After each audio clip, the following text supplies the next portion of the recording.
You are listening to Downtown Radio, the heart of the city, the heart of the people. My young brothers and sisters, as we come to an end of our Youth Month, let us meet a dose of reality with the source of inspiration and your host, Scelo Mngomezulu. Welcome to another episode. This time we will be speaking about the youth. Yes, the youth and the challenges that the youth they are facing and what can we do about it versus the youth of 1976. Anyway, let us get on the show. This world is an enigma. Yes, one of those tough words, hard to pronounce. This world is it's a mystery. It's a puzzle that needs a lifetime just to solve half of it. You need a lifetime just to understand this life. Anyway, failure can be a step to success. How often people say that we are to fail forward, and yet success can be the end of you if it is done wrong. So what to do. That knowledge is power, but it can also be poison. What is wrong? What is right? You get knowledge, and too much knowledge can be bad for you, and too little knowledge can be even worse for you. So the question is, who is right and who is wrong? And what determines the right and what determines the wrong? The question that we are to ask ourselves is, who are we without pain? Who are we without trial? Who are we without the tribulations? Who are we without sin? Who are we without the mind turning the negative into a blast of positive energy? Who are we? And most importantly, who are you? The truth is, success demands too much from us. That is the reality. Minus motivation, minus preaching, minus enlightenment.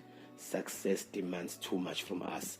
And that too much that we are not taught on how to have. We are not taught on how to have that too much, And the things that we deal with, they demand each and every bit of us. They don't just want a portion of us.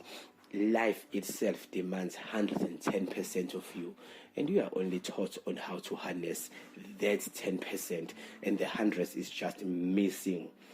Enlightenment demands that someone guides you to it, or else you need to be extraordinary to reach enlightenment. You go to the mountain, you rest there, you relax, you go to like Husa mode, and you breathe in, you breathe out, you try to search for enlightenment. And as without proper guidance, wisdom is hard to be received, let alone enlightenment. Anyway, let us enter this new reality that we have found ourselves in. There's this new reality that we are now in. The reality that we are all harboring pain. We are all defeated beyond defeat. We are trying and we are trying and we are trying. It's like we move 5 steps forward, 15 steps backward. Just when you have built your ladder, you've climbed your wall, you discover that you are on the wrong wall. And when you look back trying to climb down, somebody's stolen your ladder. So you are stuck on the wrong wall. You are stuck in the wrong place. We are trying to do what is best for us. And life just keeps on throwing boulders, throwing rockets, throwing everything that it has on us. And we keep on falling back to the bottom step. And by night, we kneel non-stop. By night, we are busy kneeling non-stop, praying, calling to the void, calling to the unknown, calling for help, calling to God. Unfortunately, some people are actually calling to the painless death of their lives or their soul, because the truth of the matter is we are in a war and we are losing dismally. Maybe by day we pass by the bottle store, grab a bottle, drink our sorrows away, go to the gym, hit the gym until our muscles hurt, We are actually adults who are deeply broken.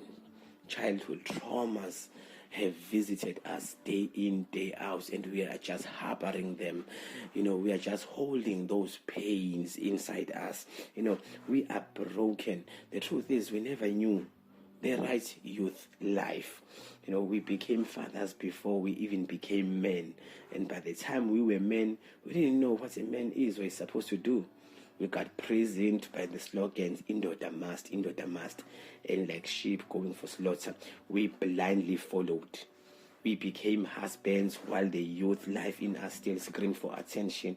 We brought beautiful homes to their knees. We brought our families down because we didn't know what a man is supposed to do. We were not taught on how to become men. We are just angry, broken, screaming inside. We just want to be free. This is the youth that we never became. And this youth that we never became is now harboring us now. At this moment, we are so unwell, it's not even funny. We have young girls who are raised by bitter moms, and they became slaves to social media, crying for attention, and they birthed pain. Testimonials of their mistakes walking about until they learn to love their mistakes. The truth is, most of the women, they have children by mistake, and that is a reality that nobody is speaking about. It's the truth. Most of the women, their children are actually a mistake. And we have grown to love them. We don't call them that anymore. It's just bad to call them that. But that deep down, if I was not reckless, if I was careful, that would have never happened. And most women now have been put into motherhood while they were still enjoying their youth, and they've just missed a step. And that is carrying pain to their adult life, that they discovered that they were mothers when they were still supposed to be enjoying being young girls. Anyway, what are the statistics of teenage pregnancy? We can't even speak about that. And what about HIV? What about the children found in drains, abandoned in the clinics? Why are our women drinking more than men now? Where did we go wrong as society? As parents, as young adults, as youth, what's happened to us? Ladies and gentlemen, this is Scelo Mngomezulu, and you are listening to the source of inspiration. And let's just take a break. We'll be back after these messages. You are listening to Downtown Radio, the heart of the city, the heart of the people. Okay. We are back. You're still listening to the source of inspiration with Scelo Mngomezulu. Before we motivate, before we inspire, we need to break things. We cannot motivate from the broken foundations. We cannot motivate the broken minds. So we need to bring a bit of reality into check, so that at least we know what is it that we are fixing. Anyway, they call it the June month, yes, they call it the youth month, yes. And does this month still carries an impact to our youth, and what kind of impact does it carry? That's one of the questions that we need to ask ourselves. Let's face it, this holiday, this youth month is written in blood of the innocent children or youth that stood up against apartheid. Their anger and bravery still echoes through time. Their slogans, songs are still played by the streets that bore witness to their slaughter. Yes, such a sad end, as their cries of freedom tend to be cries of fear. They woke up one day, they said enough is enough, and then they just march on the streets. They were so brave, they were so strong. They were standing up against the system itself, and they decided to say, what, we do not want this. We cannot have this going on into our streets, into our schools. And then it began with one township, and then before you know it, it was the whole uprising of South Africa. And unfortunately, the police who are supposed to defend us, the police who are supposed to stand up for the citizens, they ended up firing live ammunition at those kids. Anyway, so this holiday is just written in blood, and we have an angry generation, angry as everything, at the system, at the parents, at the circumstances they find themselves in. Our youth is either angry or lost. Yeah, fair. We do have the right ones, those who strive above hate to make their names, those who want to be the chain breakers of their families, those who want to reach higher than the stars themselves. Yes, we do. But hey, as Tupac once said, the good die young, Makazi, the good die young. I do hope it was Tupac in a way, but yeah, I know that the good die young. We've buried so many good these past few years, Meanwhile, the bad and the ugly, they are still roaming the streets, terrorizing the good, and then the good die. You either you either die as a villain, or you live long enough to see yourself become one. You need to choose, Makazi. Anyway, so how do we heal a nation of angry kids? With education failing them, and the government creating educated hobos. We have so many people who are on the streets who have degrees, who have degrees, who have diplomas, who are not getting what they were studying. We have so many people who are working jobs that they don't have the qualifications of, because the qualifications of that they have are not serving them. You go to the restaurants, you go to the Markham stores, all those beautiful stores, you find that people are still looking for jobs, and yet they are working because their degrees and diplomas never serve them. So what if now we start the uprising again? What if we start the uprising again? And this time the question is, do we blame the youth of 76 for standing up for what is right? I mean, the atrocities of the day were heard all over the world, and South Africa couldn't hide its brutality anymore. So what if again we start this uprising? What if we just go to the streets again? But now the question is, what if the youth of nowadays get tired of being lied to, get tired of being misled by greedy politicians and corrupted by the media and social network? What if this youth gets tired as well? Will we have another holiday again bathed in blood and given to us to celebrate the fallen heroes, or will we make the impact this time? Who are the enemies of this current youth that has found luxury in drinking every weekend and selling themselves to social media? Why is crime more attractive than educational qualifications? Maybe because the illusion of crime paying fast has blinded us. Who are the enemies of this youth? Yes, we are dissecting the reality of what we are living. We are dissecting this. Our youth has fallen, and the 76 youth is no longer the same as the current youth. We have so many rights now. Government has given us so many freedoms. They have actually given us a leash, not knowing that it is actually a noose around our neck, and we are literally hanging ourselves now because government made us comfortable into what we are going through. Government made it okay for us to sit around and moan and do nothing about it.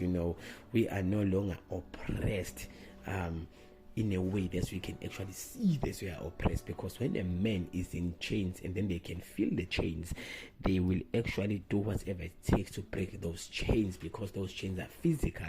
But when the chains are in the mind, it is easy for a man to conform to those chains and make believe that he was born with those chains, and make believe that he is part of those chains, and thus that man will prison himself without the wardens being there, without the prison being there.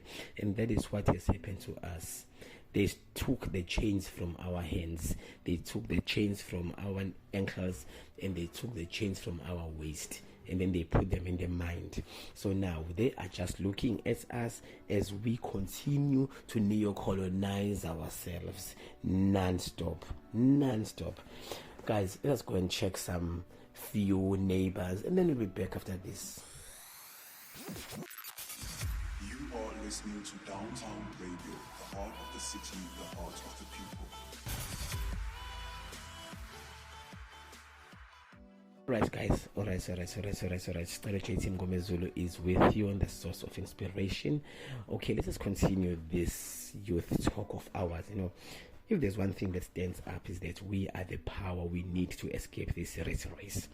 We have the mind that harbors ideas, plans, and visions. The youth is the future, like it or not. It is the future. And 20 years from now, the youth will be the leaders of this country. But if they are misled now, misguided, thrown into ship bins and endless parties, then the 76 youth struggle and fight will be for nothing. But now, what if we start our new community, a new breed of the future? We have engineers, we have professors in the making, we have nurses, technicians, we have the philosophers, we have poets, we have everything that we need in our youth. What if the new uprising isn't violent? Just a protest, a march, and we are not touching the streets? What if the new South Africa owned by the youth has come together to build new communities? What if we start something that has never been started before? So I challenge you, my brothers and sisters, the educated and the wise. I challenge you to start a movement that will seem like nothing, but in actual fact it will be a TNT burning explosion. You inside yourself, you are a galaxy of strength. You are the power that is necessary to conquer everything. You are that. So I challenge you to build a community piece by piece. The taverns are rich with educated people who never had an opportunities to show their minds off. The kitchens are full of people who never had the chances to speak. The streets are full of people who don't have the resources to be the best versions of themselves. So my brothers and sisters, the 76 youth opened doors for you. Can you honestly say you have done something to add value to what they did and turn this youth month to a celebration? Or are you celebrating your loss and your stagnation by failing to understand what the youth of 76 stood for? So we can win this war. But if we are the enemies of each other, then we can't win anything. If there is no enemy among you, then you can conquer an outside enemy. But if you have an enemy within you, then the walls will crumble down. You will not stand against anything that is coming your way. So, yeah, of course, we have greedy brothers and sisters as well who believe that everything is theirs. I don't blame them. We are not educated with supporting one another. We think we are each other's competition, while the true competition is time itself. We are not educated with money, and we know little about investment. And those who know investment capitalize on the poor who are desperate to get rich. So I don't blame the youth for failing to try, for failing to strive for more. We are not taught the work ethic of success. We have education that's underserved us, environment that limited us.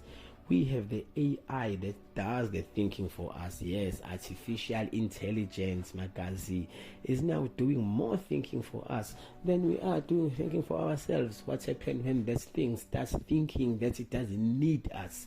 Then shit is gonna hit the fan. Anyway, we are slowly being replaced by a button. That is who we are. We are just being replaced by a button. That is what that is currently happening. And we are celebrating our fall by feeding our minds with the mirage of conveniency. We can do better. We can rise still. We can teach those that bask in fear of success. Yes, fear of being on the top, fear of the spotlight, fear of being extraordinary.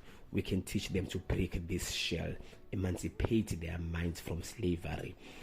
What is it that you have brought to your community as a change, to your circle as growth, to your church as enlightenment, to your family as success? You will be shocked that we are fast to put moment of weekend vibe than to put money to buy food containers and start small. Yes, that's what we do. When we are putting money for the weekend vibe, we are fast. But what if we put money to start business? What if we put money to start something? We want big Superman step. Success lies in mastering small steps until they create giant leaps. Surely TV programs, surely TV has programmed us to follow rather than to lead. But then YouTube has choices and we don't exercise those choices. Social media has choices and we don't exercise those choices. We just want gossip. We don't want growth. What you feed your mind now will be the fruits in your 30s and in your 40s. And if you feed it trash, you will reap trash. Let us find the ad now, right? Scelo JT Mngomezulu signing out. You are listening to Downtown Radio, the heart of the city, the heart of the people. As we enter the closing of our show, guys, let us go to the another dose of reality now. It goes like this. The fact is, people do not need motivation. They don't lack motivation. They have the motivation, but they do not have the self-discipline. And self-discipline is seeing what you are starting to finish. That is self-discipline. Telling yourself that I started this, so I need to finish it. So people, they lack self-discipline, and people are tired of preachers who are preaching and they don't seem to move to success as well. People just want money. That is what people want. They just want money. The youth want money. But what is money without education? What is money without an educated mind? The Bible says that a fool will soon part ways with his money, because we are not educated with money and we just want it. That is why we have so many of our brothers finding themselves getting a lump sum of money and losing it within weeks, within months, because we do not have the educated mind when it comes to controlling money. And another thing, we have our community members who do not like to see us successful. Every time when we are successful, we want to be the first to drive a certain car, to be the first to own this, to be the first to do this. We are not building rich communities. We are building ourselves to be rich, so that we can compete against our fellow brothers, and so that we can show them that we can actually do it. But if we are to help one another and keep one another moving up into the ladder, then we'll understand that we are actually building communities that are actually successful. So those are the things that we actually need to do to have self-discipline and understand that if we are to start this movement, the movement of helping one another, the movement of the youth building one another in the streets, the movement of the youth combining with another group in the colleges and starting to build a new system, because the truth is we are living on this blueprint system that was given to us, and it is not working as a youth. It is not working for us. It is not working properly. It is just giving us an almost successful youth culture, almost successful. The only thing that this new culture is teaching us is how to marinate ourselves in poverty and to accept failure without failing forward. We are just accepting failure and we're just sitting on it. We are not failing forward. Perhaps it's time that we rise now. We march with dignity as we enter this new era of success. Yes, the new era of building one another. Perhaps it's time that we start doing that. Everyone knows something that you don't know. Imagine if we can learn from each other. Imagine if we can bring what you know and then you implement it in your community, you implement it in your friends. Imagine if you can actually be open on what is it that you don't know, so that you yourself can be built. So now, if we can have such communities, communities which are rich with knowledge, self-sustained, instead of relying on foreigners to come and own us, the mere fact is this: we are perishing not because we lack knowledge, but because we are too relaxed to use it. So it's time we wake up. Each one teach one, a chain that can never be broken. It's not the colonization that's defeated us, or apartheid, or racism. It is us now. We are our own enemy. So let this youth be the new youth that doesn't paint a holiday in blood, but rather in the stars that spring forth the new Armageddon of change. So rise, child, rise, rise. You are inspiration to the world that is waiting for you to shine. You are a legend in the making, the emerald waiting to be exposed. So don't defeat yourself, don't belittle your mind. And most of all, the spirit of Ubuntu is waiting on you. Success is waiting on you. So run after your destiny. As a wise man once said, when you run after your destiny, you automatically distance yourself from your past. So let us fail forward as we build the new era of this youth. Ladies and gentlemen, brothers and sisters, this is Scelo Mngomezulu signing out. Catch me next time as we discuss the power of love, relationships when it comes to success. Peace, Magazis. You are listening to Downtown Radio, the heart of the city, the heart of the people. In closing, these are just the closing words. You must always remember that your uniqueness is the reason why we have you on this earth. You have talents and goals and visions that can only be implemented by you. So don't go to the grave with those things. Don't go to the graves with those friends in your mind which are screaming good ideas, life-changing ideas. Your community needs you. Your family needs you. So if you hold all these things within yourself and you follow the system that is prisoning you, then you will go to the grave carrying all those gifts that you are supposed to leave behind. The last thing you need is to have those gifts screaming at you in the grave saying that we were supposed to be left behind. We were supposed to change the world, but you kept us in you. You prison us in you. We were not supposed to go with you. We are gifted so that we can stay behind and make your name live and shine. So guys, always remember this. If you want to find us, you can find us on Facebook at the official Downtown Radio page, and at TikTok and Instagram @_Downtown Radio. And for the email, you can email us at info.downtownradio@gmail.com. And for me, you'll find me on Facebook as Scelo Mngomezulu. That is where I reside, and that is where I close for the day. Now remember, keep on shining and never stop dreaming. Be a different animal out there and eat everything. You are listening to Downtown Radio, the heart of the city, the heart of the people.